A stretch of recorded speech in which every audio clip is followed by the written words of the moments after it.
प्यारे बच्चों नमस्कार। आज की ऑनलाइन क्लास में आपका स्वागत है। प्यारे बच्चों, आज हम कक्षा 10 विज्ञान विषय में अध्याय 2 यानी पाठ नंबर 2 अम्ल अक्षारक एवं लवण अम्ल अक्षारक एवं लवण के ऑब्जेक्टिव टाइप प्रश्नों को करने वाले हैं। जो बच्चे चैनल पर नए हैं या जिन बच्चों ने अभी तक चैनल को सब्सक्राइब नहीं किया, सब्सक्राइब कर लें, लाइक कर दें और शेयर कर दें। तो शुरू करते हैं आज की क्लास। तो पहला प्रश्न आप अपनी स्क्रीन पर देख रहे होंगे। आपके पास 3 विलयन हैं जिनका मान क्रमशः 2, 7 और 11 है।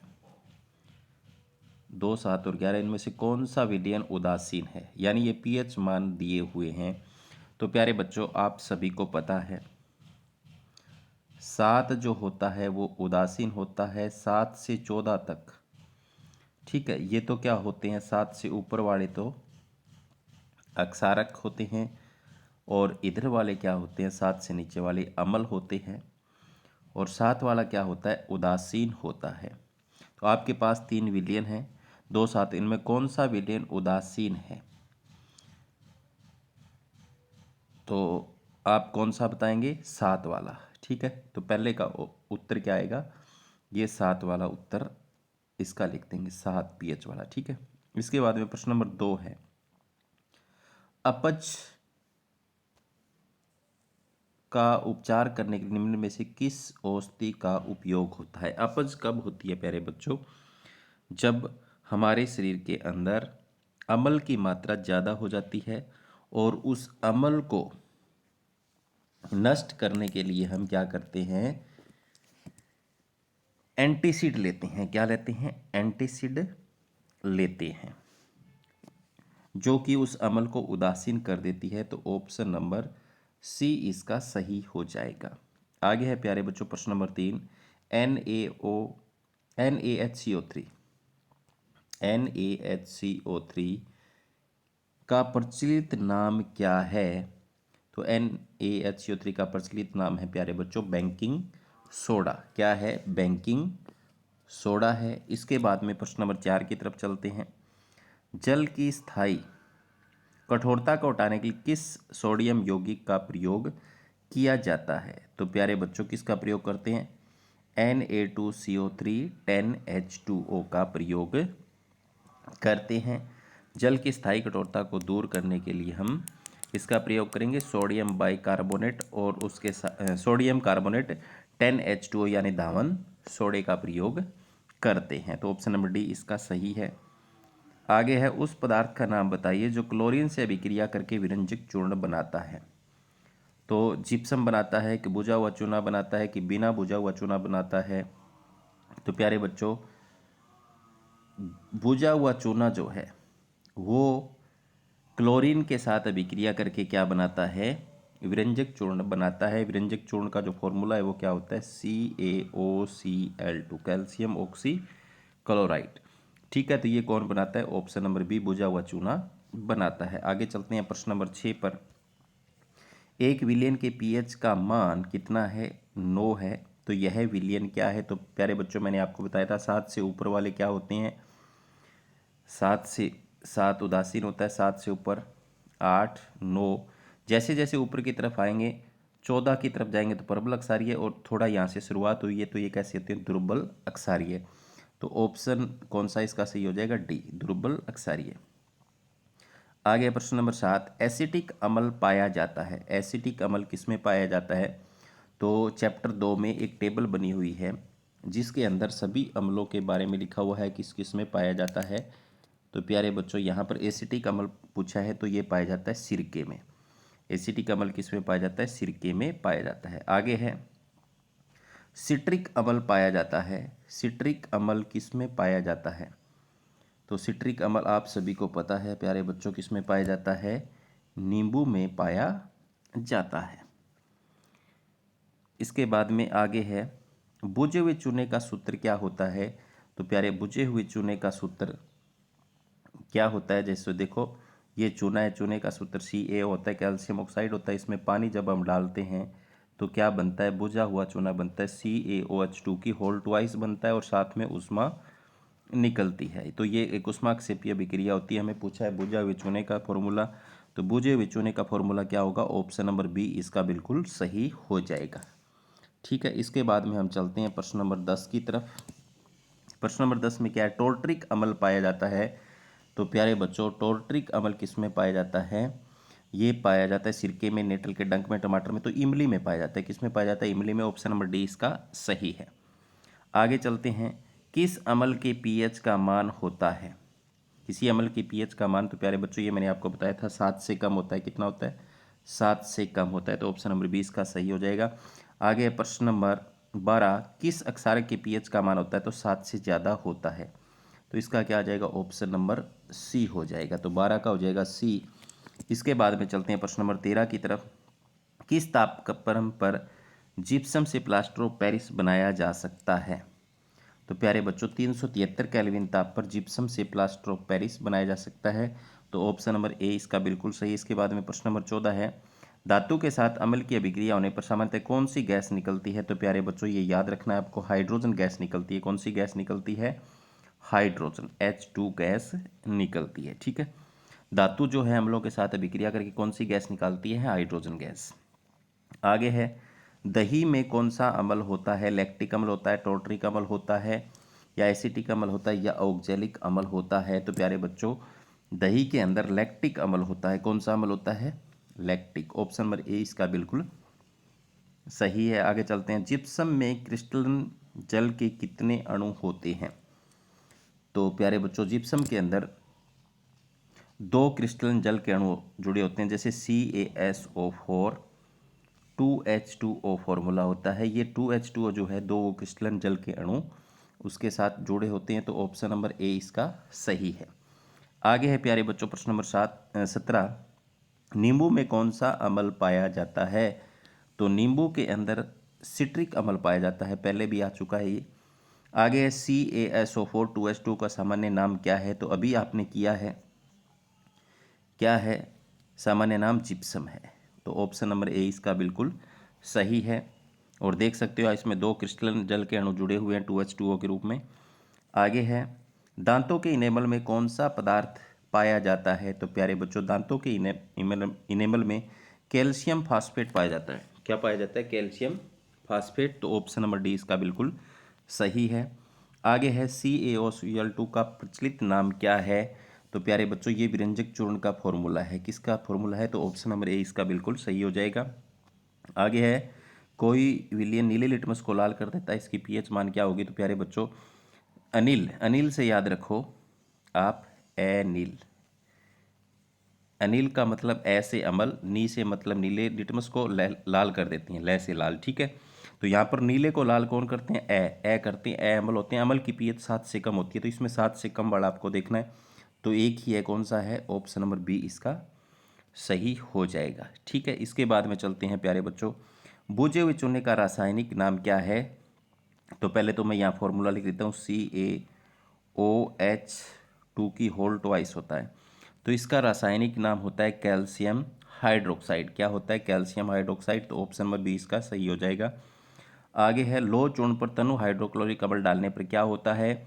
तो ये लोहा है, इसमें हाइड्रोक्लोरिक अम्ल डाल दें तो प्यारे बच्चों FeCl2 बनता है और प्लस में हाइड्रोजन गैस निकलती है, क्योंकि लोहा धातु है और धातु अम्लों से अभिक्रिया करके, अभी पीछे हमने पढ़ा, हाइड्रोजन गैस मुक्त करते हैं। तो हाइड्रोजन गैस और आयरन क्लोराइड बनते हैं। ऑप्शन नंबर एक इसका बिल्कुल सही हो जाएगा, 23 का। इसके बाद में चलते हैं 24 की तरफ, पीएच स्केल का प्रास कितना होता है। तो पीएच स्केल का प्रास होता है प्यारे बच्चों 0, 7 और 14।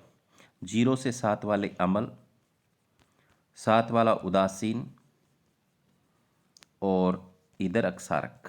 ठीक है, तो इस तरीके से हम पीएच की अगर आप बतानी हो तो कितनी हो, 0 से 14। तो ऑप्शन नंबर सी इसका सही हो जाएगा। आगे चलते हैं 25 की तरफ, हड्डियों को जोड़ने के लिए किस पदार्थ का प्रयोग किया जाता है प्यारे बच्चों। ऑप्शन नंबर बी इसका सही हो जाएगा, प्लास्टर ऑफ पेरिस का प्रयोग किया जाता है, POP, जिसको शॉर्ट में कहते हैं POP। आगे है, प्रश्न नंबर 26, सोडा एसिड अग्निशा में कौन सा पदार्थ प्रयुक्त होता है? तो प्यारे बच्चों उसमें बेकिंग सोडा प्रयोग होता है। बेकिंग सोडा जब आग के ऊपर छिड़का जाता है तो गर्म होने से CO2 गैस मुक्त करता है, और वो CO2 गैस जो है वो आग के ऊपर कवर बना लेती है, ऑक्सीजन से संपर्क तोड़ देती है और आग बुझ जाती है। ठीक है, तो 26 का ऑप्शन नंबर बी बिल्कुल सही है। आगे चलते हैं प्रश्न नंबर 26 की तरफ।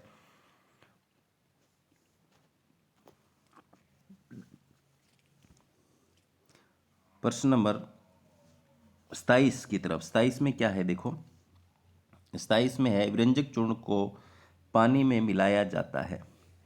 तो पानी क्या होता है, जीवाणु रहित हो जाता है। तो विरंजक चूर्ण को पानी में क्यों मिलाया जाता है? जीवाणु रहित करने के लिए। तो आप कर लोगे इसका उत्तर खुद। आगे है प्रश्न नंबर 28, जिप्सम का रासायनिक सूत्र क्या होता है? तो ऊपर भी आ चुका है और मैं लिख के भी दिखा देता हूँ। जिप्सम का CaSO4 2H2O होता है। क्या होता है? ये होता है CaSO4 2H2O। मानव शरीर में कठोरतम पदार्थ क्या होता है? मानव शरीर में कठोरतम पदार्थ होता है प्यारे बच्चों दांतों का इनेमल। तो इसका मैं उत्तर लिखूं तो क्या लिखूं? दांतों का इनेमल। दांतों का इनेमल। तो आंसर क्या आ जाएगा? दांतों का इनेमल।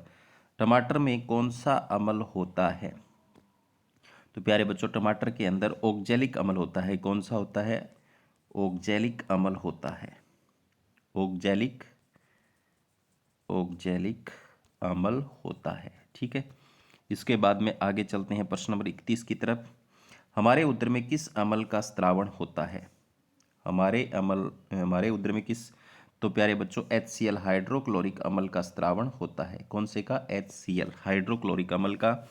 इसके बाद में प्रश्न नंबर 32 है, धातु कार्बोनेट्स तथा धातु कार्बन बाइकार्बोनेट्स के साथ अम्ल कौन सी गैस उत्पन्न करते हैं?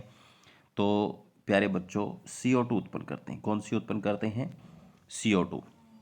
इसके बाद में अम्ल धातु के साथ क्रिया करके कौन सी गैस मुक्त करते हैं? तो ये हम पहले भी कर चुके हैं। कौन सी गैस मुक्त करते हैं? हाइड्रोजन। कौन सी गैस? हाइड्रोजन। आगे है प्यारे बच्चों दो प्राकृतिक सूचकों के नाम लिखो।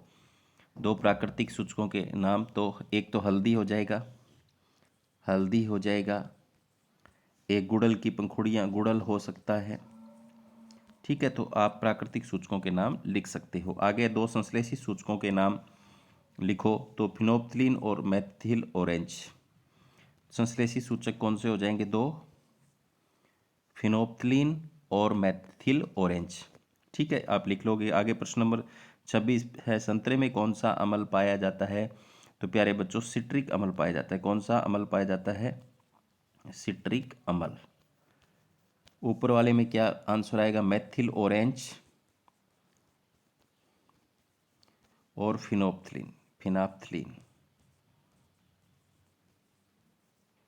ठीक है, मेथिल ऑरेंज और फिनाप्थलीन। आगे है प्यारे बच्चों इसके बाद में 37 नंबर प्रश्न, नेटल के डंक में कौन सा अम्ल पाया जाता है? तो मेथेनोइक अम्ल पाया जाता है। कौन सा अम्ल पाया जाता है प्यारे बच्चों? HCOOH पाया जाता है। इसको मेथेनोइक अम्ल बोलते हैं। आगे जिप्सम को 373 केल्विन पर गर्म करने पर क्या बनता है? समीकरण लिखिए। तो प्यारे बच्चों जिप्सम को 373 पर केल्विन पर हम गर्म करते हैं तो CaSO4 2H2O उसका फॉर्मूला होता है। आगे जब इसको हम गर्म करते हैं तो CaSO4 क्या बनता है? आधा अणु रह जाता है और 1.5 अणु पानी का उड़ जाता है। ठीक है, तो ये बनता है CaSO4 हाफ H2O। तो ये समीकरण हमें लिखना था। तो ये है 38 का। अब चलते हैं 39 की तरफ। दावन सोडे का रासायनिक सूत्र क्या होता है? प्रश्न नंबर 39 का लिखना है हमें, दावन सोडे का रासायनिक सूत्र क्या होता है? तो प्यारे बच्चों ऊपर भी आ चुका है ये, मैं यहाँ लिख देता हूँ Na2CO3 10H2O होता है। क्या होता है? Na2CO3 10H2O। आगे है प्यारे बच्चों प्रश्न नंबर 40 का उत्तर, अम्ल और अक्षारक की अभिक्रिया से क्या बनता है? अम्ल और अक्षारक जब अभिक्रिया करते हैं तो प्यारे बच्चों लवण और पानी बनता है। क्या बनता है? लवण प्लस में पानी। तो ये उत्तर है इसका। ठीक है, आगे है अम्ल का व्यवहार अम्लीय किस कारण होता है।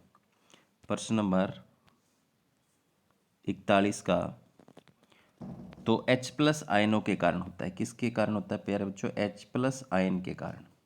अम्ल जो है वो पानी में घुलकर H+ आयन देते हैं।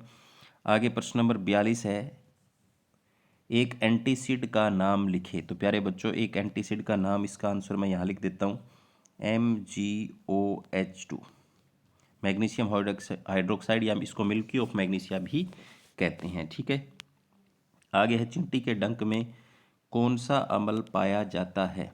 प्रश्न नंबर 43 का आंसर क्या होगा? तो प्यारे बच्चों एथेनोइक अम्ल मैथेनोइक अम्ल पाया जाता है। चींटी के डंक में कौन सा अम्ल पाया जाता है? चींटी के डंक में मैथेनोइक अम्ल, मैथेनोइक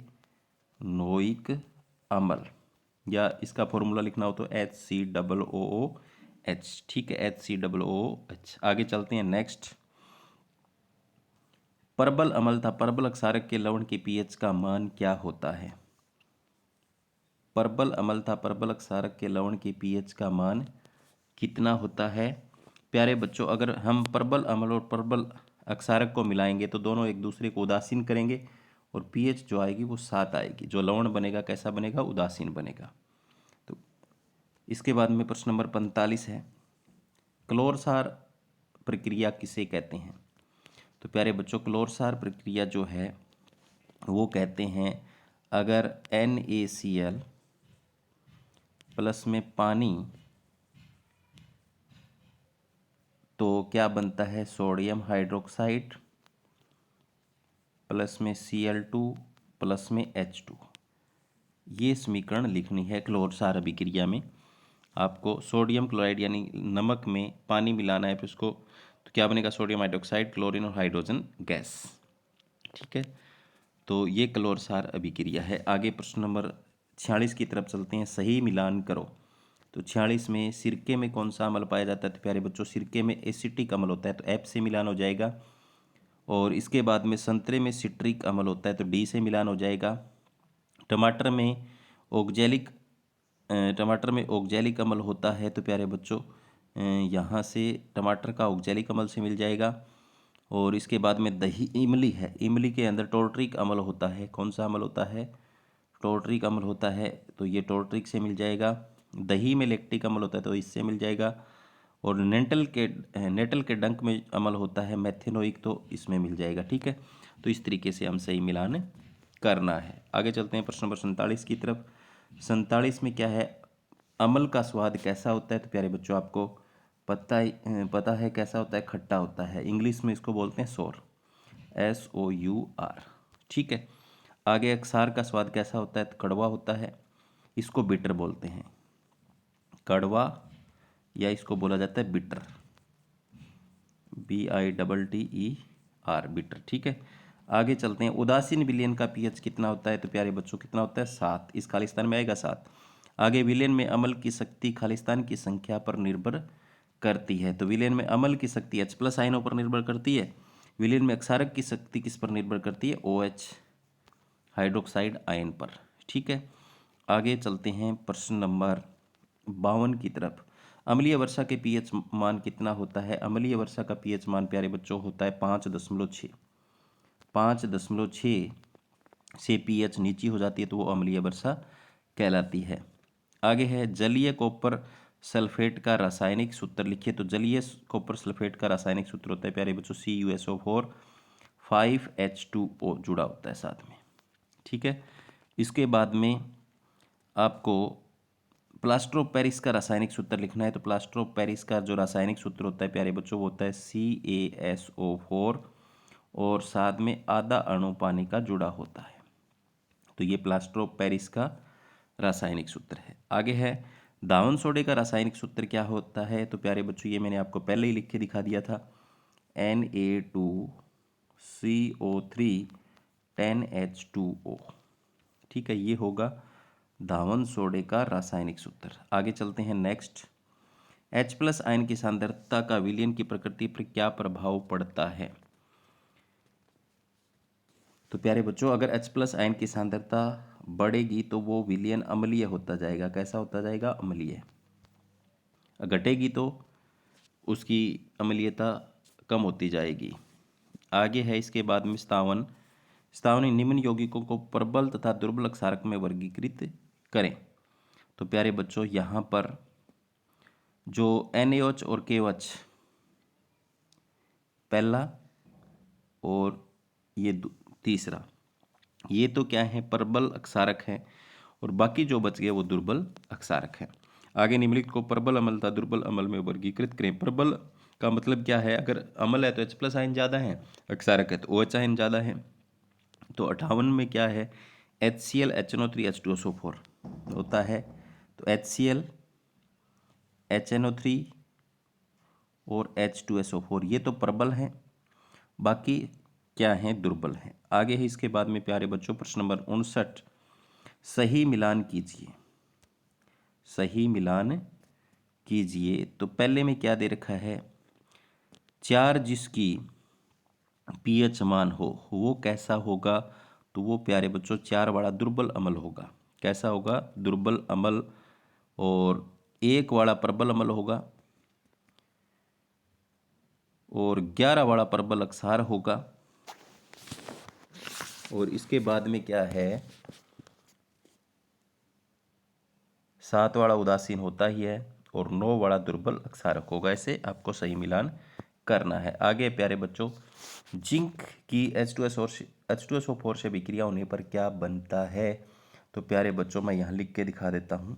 जिंक प्लस में H2SO4 अभिक्रिया करेगा तो हाइड्रोजन गैस बाहर निकलेगी तो ZnSO4 बनेगा और प्लस में हाइड्रोजन गैस बनेगी। तो ये अभिक्रिया आपको लिखनी है। आगे है निम्न अभिक्रियाओं को पूर्ण कीजिए। 61 में आपको इन्हें पूरा करना है। पहला है Na2CO3 प्लस में HCl। तो इसको अगर हम पूरा करेंगे तो प्यारे बच्चों NaCl बनेगा, कार्बन डाइऑक्साइड बनेगा H2O, NaCl दोबारा लिखता हूँ मैं यहाँ पर। इसको पूरा करने पर क्या बनेगा, NaCl और प्लस में कार्बन डाइऑक्साइड और प्लस में पानी। और जब इसको संतुलित करेंगे तो यहाँ 2 लग जाएगा। आगे है सोडियम हाइड्रोजन कार्बोनेट से जब विक्रिया करेगा तो NaCl बनेगा, इसमें भी प्लस में कार्बन डाइऑक्साइड बनेगी और प्लस में H2O बनेगा, दोनों में सेम रहेगी। आगे अगर तीसरी अभिक्रिया NaOH से तीसरी को हम यहाँ लिखेंगे, क्या बनेगा, NaCl और प्लस में H2O बनेगा। तो ये पहली 3 हमने लिख दी। अब इसके बाद में चौथी में देखते हैं क्या बनेगा इसके अंदर। चौथी में क्या है, Na2O प्लस में HNO3, इसमें बनेगा